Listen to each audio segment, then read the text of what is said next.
today we're gonna be making over these lamps. We paid $15 each at the thrift store and they are huge. They're big. They're about 4 feet tall each. Yeah, they are giant. We're super excited because these have been in our garage and then we had them over at the barn at the church and we really just need to get them done. So we're gonna be doing an old world finish to take these outdated lamps even further back in time. We're gonna bring them back with an old finish. So we have almost no faded burlap and a full crinoline. I'm actually just gonna dump this out so I have room to add my salt wash in there, that I don't have to waste a container. Salt wash is just gonna give us a really good texture.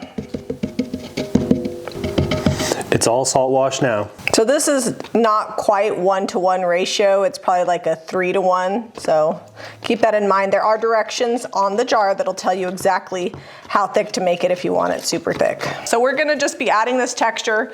We're not worried about full coverage because we're gonna put a bunch of different layers on here. If you haven't noticed, the theme of January has been layering and making stuff look more grungy and time worn.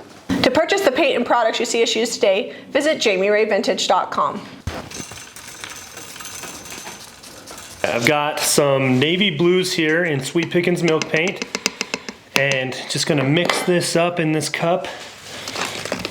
I want it to be the right ratio. We're not adding any extra bond because we want the maximum amount of chippiness and texture and all of that goodness. Looks like I need a little bit more.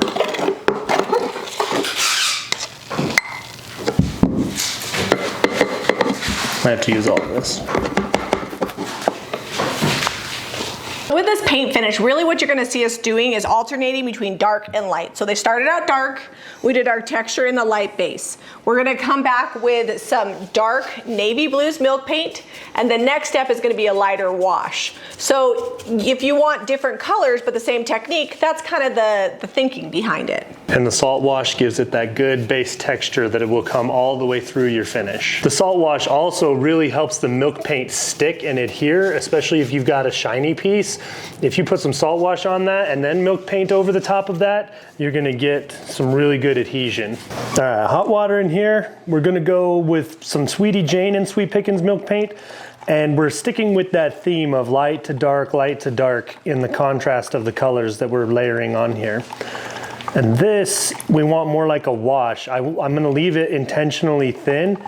We're probably 1 part paint to 2 parts water. So I've got a damp rag and I'm just gonna wet distress to bring back the base color, which is that white, before I do the wash. This will activate the milk paint and may get it to chip some.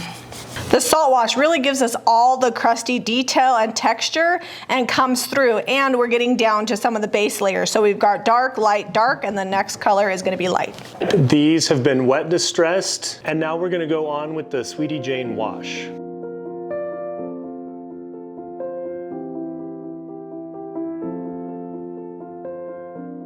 So the wash goes on really easy, and it's gonna drip and run, but it's so thin that pretty much smooths out. When you want a few drippies, like that's part of the old world charm. I'm definitely gonna have to get on the stool again though. So just to show you the contrast, what that Sweetie Jane wash did, this is the topper that has been distressed that has not been washed yet. Next, we're gonna come back and wet distress one more time. Bring back some of the navy blue and the whiter white and just leave the wash down in the cracks.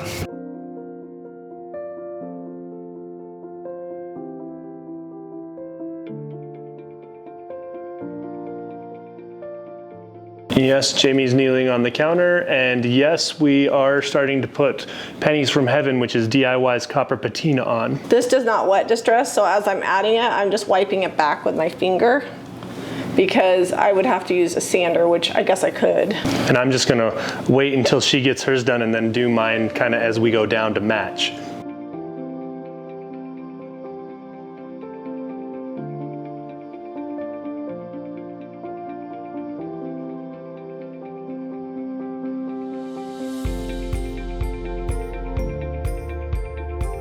Using the squirt bottle to try to get it to chip some more, and also some of the copper patina will come off, some of the paint will kind of come down.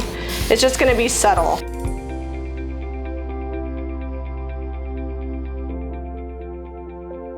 Next step, we're going to be clear waxing these.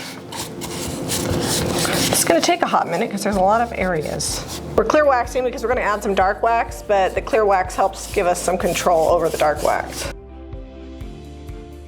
Now I've got my JRV stencil brush and my DIY black wax, and I'm just gonna come in and highlight a few areas. Not everywhere because I don't want it to be super dirty looking. Before it dries, you're just gonna wipe it back and blend it into the clear wax that's already on the piece. And then it just looks dark as opposed to dirty. And it's just highlighting the corners. We took some dated lamps and I'm hoping that we took them back another 100 years. I don't know, you guys be the judge. Maybe 200. I think they turned out really great. They had some beautiful lines and they would have been pretty even if we just wanted to do like the navy with the white, but we kind of went all out with the wash and the copper and the wax. And I feel like with these finishes, it's all about layers. The more crusty you can get it, the better. Crusty equals awesome. So we're gonna give you a slow-mo of these. If you want the paint and products that we use, Zeb's gonna put them down in the description box. You can head over to jamirayvintage.com for the paint and products and these lamps. If you like this video, be sure to give it a thumbs up and subscribe to Jami Ray Vintage for more DIY.